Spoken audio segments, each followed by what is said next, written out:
Libo-libo na ang nahuhuli sa iba't ibang bahagi ng Metro Manila matapos ilunsad ng DILG ang Safer Cities Initiative.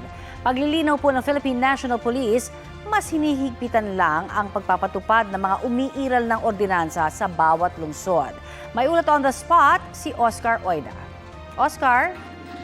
Yes, Connie, umabot na nga sa mahigit 24,000 ang nahuhuling violators sa Safer City Operations ng PNP sa nakalipas na 2 araw.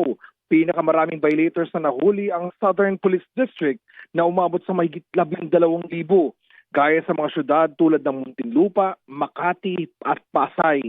Karamihan sa mga naitalang paglabag ay drinking and smoking in public places, roaming streets without shirts, using karaoke beyond allowed time at minors violating curfew hours.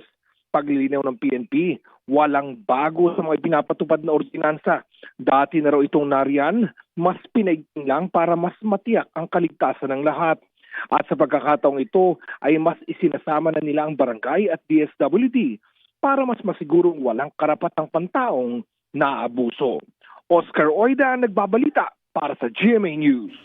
Maraming salamat, Oscar Oida.